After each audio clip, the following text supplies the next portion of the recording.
ನಾಡಿನ ಜನತೆಗೆ ನಮಸ್ಕಾರ. ನಾನು ಮೊಗಣ್ಣಾಚಾರ್, ಕರ್ನಾಟಕ ಪ್ರದೇಶ ಕಾಂಗ್ರೆಸ್ ಸಮಿತಿಯ OBC ರಾಜ್ಯ ಪ್ರಧಾನ ಕಾರ್ಯದರ್ಶಿ ಹಾಗೂ ಬಡ್ಜೆಟ್ ಸರ್ವ ಸಬಲೀಕರಣ ಅಂಶಗಳನ್ನು ಮಾನ್ಯ ಮುಖ್ಯಮಂತ್ರಿಗಳಾದ ಸಿದ್ದರಾಮಯ್ಯನವರು ಈ ರಾಜ್ಯದ ಎಲ್ಲ ಸಮುದಾಯಗಳಿಗೆ ಎಲ್ಲ ರೀತಿಯ ಕೃಷಿ ಆಗ್ಬೋದು, ಮೀನುಗಾರಿಕೆ ಆಗ್ಬೋದು, ಉನ್ನತ ಶಿಕ್ಷಣ ಆಗ್ಬೋದು, ಶಾಲಾ ಶಿಕ್ಷಣ ಆಗ್ಬೋದು, ಕೃಷಿ ಆಗ್ಬೋದು, ನೀರಾವರಿ ಆಗ್ಬೋದು, ಅದು ಹನಿ ನೀರಾವರಿ ಆಗ್ಬೋದು ಇತ್ಯಾದಿ ಎಲ್ಲ ಗಮನಿಸಿ ಅದನ್ನು 4,48,48,000 ಕೋಟಿ ಬಡ್ಜೆಟ್ನ ಮಂಡನೆ ಮಾಡಿರೋದು. ಅದು ಅಲ್ಲದೆ 17ನೇ ಬಡ್ಜೆಟ್ ಮಾಡಿರೋದು ಭಾಳ ಐತಿಹಾಸಿಕ ಸಂದೇಶ ಅಂತ ಅನಿಸ್ತದೆ. ಒಬ್ಬ ಹಿಂದುಳಿದ ವರ್ಗದಿಂದ ಬಂದು ಈ ಥರ ಪ್ರಭಾವ ಇರುವಂಥ ಸಮುದಾಯಗಳ ಮುಂದೆ ಅವರು ಯಾವುದೇ ಕಾರಣಕ್ಕೂ ಎಲ್ಲೂ ಎಡಗದೇನೆ ಒಂದು ಉನ್ನತ ಆಡಳಿತ ಮಾಡ್ಕೊ ಬಂದಿರೋದು ಇತಿಹಾಸ ಅಂತಲೇ ಹೇಳ್ಬೋದು. ಇವತ್ತು ಹಿಂದುಳಿದ ನಾಯಕರಾದ ಸಿದ್ದರಾಮಯ್ಯ ಸಾಹೇಬರು ಅವರು ಇವತ್ತು ಎಲ್ಲ ಐತಿಹಾಸಿಕ ನಿರ್ಮಾಣ ಮಾಡೋರು. 17ನೇ ಬಡ್ಜೆಟ್ ಮಂಡನೆ ಮಾಡಿ ಈಗ ಅವ್ರಿಗೆ ಭಾಳ ತುಂಬ ಈ ಥರ ಹೈಲೈಟ್ ಮಾಡ್ತಾರೆ, ಐತಿಹಾಸಿಕ ಬಡ್ಜೆಟ್ ಮಾಡ್ತಾರೆ ಅಂತಲೇ ಅವ್ರಿಗೆ ತುಂಬ ತೊಂದರೆ ಕೊಟ್ಟರು. ಆದ್ರೂ ತಾಯಿ ಚಾಮುಂಡೇಶ್ವರಿ ಅವ್ರನ್ನ ಎಲ್ಲೂ ತೊಂದರೆಗೀಡಾಗದೇ ಅವ್ರಿಗೆ ಆಶೀರ್ವಾದ ಮಾಡಿದ್ದಾರೆ. ಇವತ್ತು ಎಲ್ಲ ಈ ಹಿಂದುಳಿದ ಸಮಾಜ ಇರ್ಬೋದು ಅಥವಾ ಅಹಿಂದ ಸಮಾಜಕ್ಕೆ ಅವರು ಅಪಾರವಾದಂಥ ಕೊಡುಗೆ ಕೊಟ್ಟು ಎಲ್ಲ ಯೋಜನೆಗಳು 5 ಗ್ಯಾರಂಟಿ ಯೋಜನೆಗಳು, ಸಾರಿಗೆ ಮತ್ತು ವಿದ್ಯುತ್ತು ಮತ್ತು ಅನ್ನಭಾಗ್ಯ ಮತ್ತು ಈ ಗೃಹಲಕ್ಷ್ಮಿ ಇದೆಲ್ಲ ಕೊಟ್ಟರು ಕೂಡ ಅವರು ಯಾವುದೇ ಎಲ್ಲೂ ಒಂದು ತೊಂದರೆಗೆ ಮಾಡ್ಕೊಳ್ದೇ ಇವತ್ತು ಅಭಿವೃದ್ಧಿ ಅಧಿಕಾರದ ನಾಯಕರು ಅಂತ ಹೇಳಿದ್ದಾರೆ. ಅವರಿಗೆ ತುಂಬ ಹೃದಯದ ಧನ್ಯವಾದಗಳನ್ನ ತಿಳಿಸೋಕ್ಕೆ ಇಷ್ಟಪಡ್ತೀನಿ. ಜಯದೇವ ಹಾಸ್ಪಿಟ್ಲಿಗೆ 180 ಕೋಟಿ ಅನುದಾನ ಕೊಟ್ಟಿದ್ದಾರೆ, ಅದ್ರ ಬಗ್ಗೆ ಏನು ಹೇಳ್ತೀರಾ? ಖಂಡಿತ ಇದು ಬೆಂಗಳೂರಿನಲ್ಲಿ ಮಾಡಿದ್ದು, ಈಗ ಮೈಸೂರಲ್ಲಿ ಮಾಡಿರೋದ್ರಿಂದ ಅವರು ಬಡವರಿಗೆ ಆರೋಗ್ಯ ಸಿಗಬೇಕು, ಬಡವರಿಗೆ ಅನುಕೂಲ ಸಿಗಬೇಕು, ಬಡವರಿಗೆ ಯಾವುದೇ ಕಾಯಿಲೆಗಳು ಬಂದ್ರೂ ಯಾವುದೋ ಹೃದಯ ಕಾಯಿಲೆ ಇರ್ಬೋದು, ಮತ್ತು ಇನ್ನೊಂದು 100 ಎಕರೆಗೆ ಇಲ್ಲಿ ವಸೂಲಿ ಹತ್ರ ಅಲ್ಲೊಂದು ನಿಮಾನ್ಸ್ ಹಾಸ್ಪಿಟ್ಲಿಗೂ ವ್ಯವಸ್ಥೆ ಮಾಡಿದ್ದಾರೆ. ಅದೆಲ್ಲ ಬಡವರಿಗೆ ಕಾಳಜಿ ಇಟ್ಕೊಂಡು ಈ ದೊಡ್ಡ ಈ ಕಾಯಿಲೆಗಳಿಗೆ ಅನುಕೂಲ ಆಗಲಿ ಅಂತ ಇದು ಮಾಡಿದ್ದಾರೆ. ಅದು ತುಂಬ ಶ್ಲಾಘನೆ ಅಂತ ಹೇಳ್ಬೋದು.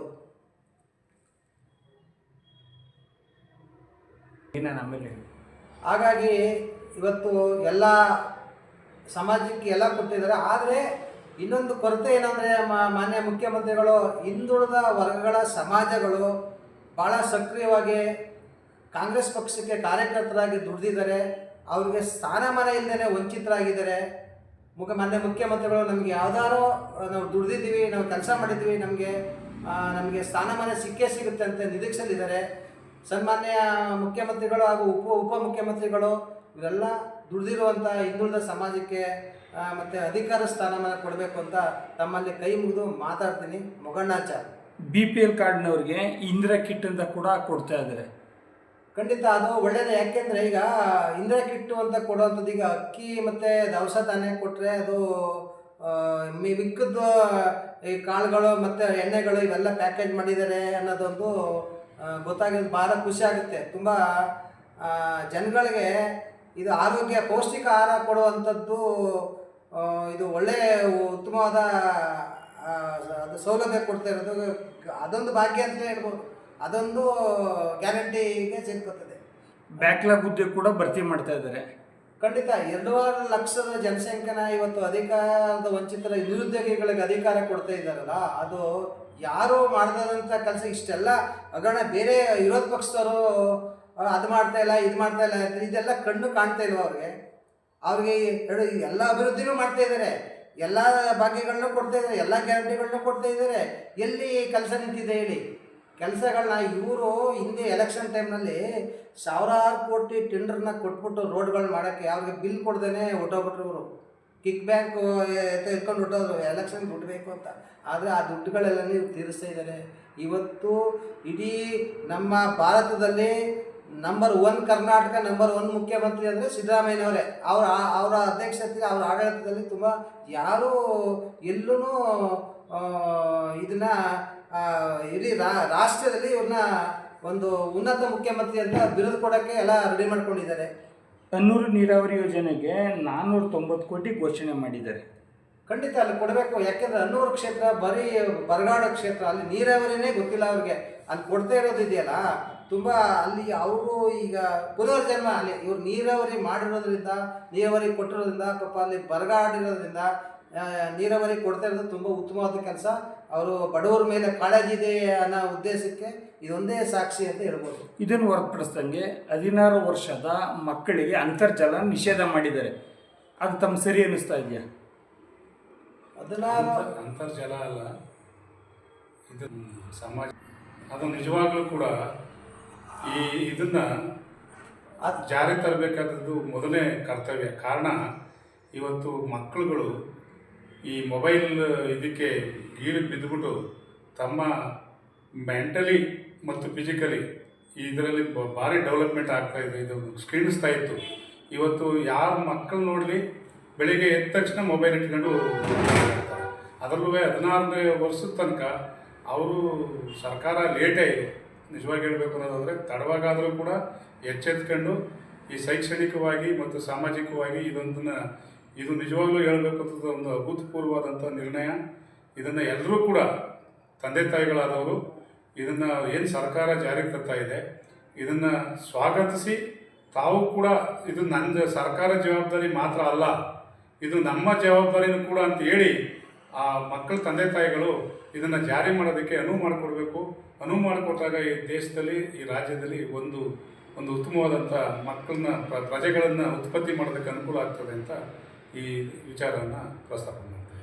ಜೊತೆಗೆ ಬೌದ್ಧ ಧರ್ಮದವರು ಕೂಡ ನಿಗಾ ಮಂಡಳಿ ಸ್ಥಾಪಿಸಿದ್ದಾರೆ. ಅದ್ರ ಬಗ್ಗೆ ಏನು ಹೇಳಕ್ಕೆ ಇಷ್ಟಪಡ್ತೀರಾ ಸರ್? ಈ ಬೌದ್ಧ ಧರ್ಮ ಅಂತಕ್ಕಂಥದ್ದು ಇವತ್ತಿನ ಇದೇನಲ್ಲ, ಇದು ಮೊದಲಿಂದನೂ ಕೂಡ ಈ ಶೋಷಣೆಗೆ ಒಳಗಾಗದಂಥ ಜನಗಳು ಬೌದ್ಧ ಧರ್ಮದ ಕಡೆ ಹೋಗ್ತಾ ಇದ್ರು. ಹಿಂದೆ ಬೌದ್ಧ ಧರ್ಮ ಉತ್ಪತ್ತಿ ಆಗ್ತಿದ್ದೆ ನಮ್ಮ ದೇಶದಲ್ಲಿ ಆದರೂ ಕೂಡ ಅದನ್ನು ಚೈನಾದವರು ತಗೊಂಡೋದ್ರು, ಅಲ್ಲಿ ಪೂರ್ತಿ ಅಭಿವೃದ್ಧಿ ಆಯಿತು. ಬಟ್ ನಮ್ಮ ದೇಶದಲ್ಲಿ ಮೂಢನಂಬಿಕೆನೇ ಜಾಸ್ತಿ ಒತ್ತು ಕೊಟ್ಟರು. ಅದರಿಂದ ಇವತ್ತು ಬೌದ್ಧ ಧರ್ಮ ಸ್ಥಾಪನೆ ಆಗಿರೋದ್ರಿಂದ ಅದನ್ನು ನಂಬ್ಕೊಂಡಿರ್ತಕ್ಕಂಥ ಜನಗಳಿಗೆ ಒಂದು ಪ್ರಚಾರಕ್ಕಾದರೂ ಕೂಡ ಅನುಕೂಲ ಆಗ್ತದೆ ಅಂತ ಹೇಳಿ ಅದನ್ನು ನಾವು ಸ್ವಾಗತಿಸಲೇಬೇಕು, ಸ್ವಾಗತಿಸೋಣ. ಒಟ್ಟಾರೆ ಈ ಬಡ್ಜೆಟ್ಟು ತುಂಬ ಸಾಮಾಜಿಕವಾಗಿ ಎಲ್ಲರಿಗೂ ನ್ಯಾಯ ದೊರಕಿಸೋಂಥ ಇದೆ. ಇದ್ರ ಬಗ್ಗೆ ಯಾರು ಚಕಾರು ಸುಮ್ಮನೆ ಏನೋ ಮಾತಾಡ್ತೀವಿ ಅಂತ ಮಾತಾಡ್ಬೇಕು ಅಷ್ಟೇ. ಇದು ಸಂಪೂರ್ಣವಾಗಿ ಈ ಬಡ್ಜೆಟ್ಟು ಐತಿಹಾಸಿಕ ಬಡ್ಜೆಟ್ ಅಂತ ಹೇಳ್ಬೋದು. ಇದು ಎಲ್ಲ ಸಮುದಾಯಗಳಿಗೆ, ಎಲ್ಲ ಕೃಷಿಗಳಿಗಾಗ್ಬೋದು, ಸಾಲ ಆಗ್ಬೋದು, ಆರೋಗ್ಯ ಇರ್ಬೋದು, ಎಲ್ಲದಕ್ಕೂ ಒಟ್ಟಾರೆ ಇದು ಬಡ್ಜೆಟ್ಟು ಒಂದು ಉತ್ತಮವಾದ ಬಡ್ಜೆಟ್ ಅಂತ ನಾವು ಇದನ್ನ ಹೇಳ್ಬೋದು. ಕ್ಯಾನ್ಸರ್ ಪೇಷಂಟ್ಗಳು ಏನೇ ತುಂಬ ಸಮಸ್ಯೆ ಇದ್ದರೆ ಎಲ್ಲ ಬೆಂಗಳೂರಿಗೆ ಹೋಗ್ತಾಯಿದ್ರು. ಈ ಬಜೆಟಲ್ಲಿ ಮುಖ್ಯಮಂತ್ರಿ ಸಿದ್ದರಾಮಯ್ಯ ಅವರು ಕೂಡ ಮೈಸೂರಿಗೆ ಕ್ಯಾನ್ಸರ್ ಹಾಸ್ಪಿಟ್ಲು ನೀಡ್ತಾ ಇದ್ದಾರೆ. ಅದ್ರ ಬಗ್ಗೆ ಏನು ಹೇಳ್ತೀವಿ? ಅದ್ರ ಬಗ್ಗೆ ಅದು ಮೈಸೂರಿನಲ್ಲಿ ಈ ಹಲವಾರು ಹಾಸ್ಪಿಟ್ಲ್ಗಳನ್ನ ಕಟ್ಸಿದ್ದಾರೆ. ಅದು ಇದೊಂದು ಕಟ್ಸಿದ್ರೆ ಅವರು ಈ ಬಡವರುಗಳಿಗೆ ಅವ್ರ ಫೋಟೋ ಇಟ್ಕೊಂಡು ಪೂಜೆ ಮಾಡಬೇಕು, ಬಡವರುಗಳು, ಕ್ಯಾನ್ಸರ್ ಪೇಷಂಟ್ಗಳನ್ನು. ಹಾಗಾಗಿ ಅವ್ರ ಬಡವರುಗಳು ಕಷ್ಟ ಏನು ಅಂತ ಗೊತ್ತಿದ್ದು ಮೈಸೂರು ಸ್ಥಾಪಿಸ್ತಾ ಇರೋದು ತುಂಬ ಇಡೀ ಜನ ಸ್ವಾಗತಿಸಬೇಕಾಗಿದೆ. ನಾವೆಲ್ಲರೂ ಅದನ್ನು ಶ್ಲಾಘನೆ ಮಾಡಿ ಸ್ವಾಗತಿಸ್ತೇವೆ. ಪ್ರಮುಖವಾಗಿ ಮುಖ್ಯಮಂತ್ರಿಗಳು ವಿದ್ಯಾರ್ಥಿಗಳಿಗೆ, ಸ್ಟೂಡೆಂಟ್ಗಳಿಗೆ ಎಲೆಕ್ಷನನ್ನು ಘೋಷಣೆ ಮಾಡಿದ್ದಾರೆ. ಸೊ ಇದು ನಿಜವಾಗ್ಲೂ ಕೂಡ ನಮ್ಮ ರಾಜ್ಯದಲ್ಲಿ ಈ ಸ್ಟೂಡೆಂಟ್ ಎಲೆಕ್ಷನ್ನ ಒಬ್ಬ ಮೌಲ್ಯಾಧಾರಿತ ರಾಜಕಾರಣಿಯಾದಂಥ ರಾಮಕೃಷ್ಣ ಹೆಗಡೆಯವರು ಬ್ಯಾನ್ ಮಾಡಿದರು. ಇವತ್ತು ಆ ಬ್ಯಾನ್ ಮಾಡಿರ್ತಕ್ಕಂಥದ್ದನ್ನು ತೆಗೆದಾಕಿ ಇವತ್ತು ಸಿದ್ದರಾಮಯ್ಯನವರು ಪ್ರಜಾಪ್ರಭುತ್ವ ವ್ಯವಸ್ಥೆಯಲ್ಲಿ ಮನುಷ್ಯ ಯಾವ ರೀತಿ ಇರಬೇಕು ಅಂತದನ್ನು ಇವತ್ತು ಸ್ಟೂಡೆಂಟ್ ಎಲೆಕ್ಷನ್ ಘೋಷಣೆ ಮಾಡಿರ್ತಕ್ಕಂಥದ್ದು ನಿಜವಾಗ್ಲೂ ಕೂಡ ಒಂದು ಪ್ರಜಾಪ್ರಭುತ್ವದಲ್ಲಿ ಒಂದು ಮಾದರಿ ಅಂತ ಹೇಳಿದ್ರೆ ತಪ್ಪಾಗಲಾರದು. ಕಾರಣ ಇಷ್ಟೇ, ಅಸ್ಸಾಂನಲ್ಲಿ ಹಿಂದೆ ಭ್ರಷ್ಟಾಚಾರದ ಸರ್ಕಾರ ಇದ್ದಾಗ ಪ್ರಫುಲ್ ಕುಮಾರ್ ಮಹಾಂತ ಅನ್ನೋ ಒಬ್ಬ ಸ್ಟೂಡೆಂಟ್ ಲೀಡರು ಮುಖ್ಯಮಂತ್ರಿ ಆಗಿದ್ದರು. ಅದಕ್ಕೆ ಕಾರಣ ಏನು ಅಂದರೆ ಸ್ಟೂಡೆಂಟ್ ಎಲೆಕ್ಷನ್ನಲ್ಲಿ 28 ವರ್ಷಕ್ಕೆ ಅವರು ಆ ರಾಜ್ಯದ ಮುಖ್ಯಮಂತ್ರಿ ಆಗಿದ್ದರು. ಆವತ್ತು 83ನೇ ಇಸ್ವಿನಲ್ಲಿ ಗುಂಡ್ರಾವ್ ಸರ್ಕಾರ ಇದಾಗಿ ಇಲ್ಲಿ ಏನಾದರೂ ಸರ್ಕಾರ ಬರಬೇಕಾದ್ರೆ ಭ್ರಷ್ಟಾಚಾರ ಹೋಗಲಾಡಿಸ್ಬೇಕಾದ್ರೆ ವಿದ್ಯಾರ್ಥಿಗಳೇ ಮೂಲ ಕಾರಣ ಆಗಿದ್ದರು. ಇವತ್ತು ಈ ರಾಜಕಾರಣ ಏನಾಗಿದೆ ಕೆಲವು ಕಲುಷಿತವಾಗಿದೆ. ಇವತ್ತು ಸಿದ್ದರಾಮಯ್ಯನವರು ಯಾವ ಉದ್ದೇಶ ಇಟ್ಟುಕೊಂಡು ಹೇಳಿದಾರೋ ಗೊತ್ತಿಲ್ಲ. ಅವ್ರ ಮೈಂಡಲ್ಲಿ ಏನಾಗಿದೆ, ಭ್ರಷ್ಟಾಚಾರ ತಾಂಡವ ಆಡ್ತಾ ಇದೆ. ಇದನ್ನು ಸ್ಟೂಡೆಂಟ್ಗಳ ಮುಖೇಣನಾದರೂ ಕೂಡ ಇದನ್ನು ಕಡಿಮೆ ಮಾಡ್ಬೋದು ಅಂತ ಎಲ್ಲ ಅವ್ರ ಮೈಂಡಲ್ಲಿ ಬಂದಿದೆ ಅಂತ ನಾನಾದರೂ ಕೂಡ ಭಾವಿಸ್ತಾ ಇದ್ದೀನಿ. ಕಾರಣ, ನಾವು ಇದ್ದಂಥ ಸಂದರ್ಭದಲ್ಲಿ ಸ್ಟೂಡೆಂಟ್ ಎಲೆಕ್ಷನ್ನ ಬ್ಯಾನ್ ಮಾಡಿದ್ರು, ನಾವು ಕೂಡ ಇದ್ದಾಗ ಕರ್ನಾಟಕ ರಾಜ್ಯದಲ್ಲಿ. ಇದನ್ನು ಪುನರಾವರ್ತನೆ ಮಾಡೋದು ನಿಜವಾಗ್ಲೂ ಕೂಡ ಮುಖ್ಯಮಂತ್ರಿಗಳಿಗೆ ನಾನು ನಿಜವಾಗ್ಲೂ ಅಭಿನಂದನೆ ಸಲ್ಲಿಸಲೇಬೇಕು.